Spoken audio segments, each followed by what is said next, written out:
పింఛం విప్పిన నెమలికి మల్లె తొలకరి జల్లుల మేఘం మల్లె అలజడి హృదయం మాడిన కూచిపోడి రంగుల దిద్దిన బొమ్మకు మల్లె కవితలు వద్దిన పుస్తక మల్లె సంతోషంలో ముద్దుగా ఈ అమ్మాడి ఆరారు ఋతువుల అందం ఒకటిగా కలిపి వింతలు ఏడు పక్కకు జరిపే కొత్తగా పుంతలు తొక్కెను ఈ అరవిందం అమ్మమ్మో తాండవమాడే కృష్ణుడి నుండి వేణువ గానం తీయగ పండి రాధకు ప్రాణం ముప్పొంగే ఆనందం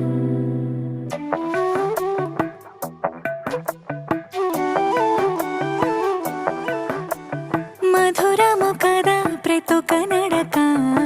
నీతో కలిసేలా తరగని కథ మనదే కనుక మనసు మురిసినిలా ఉసురేమో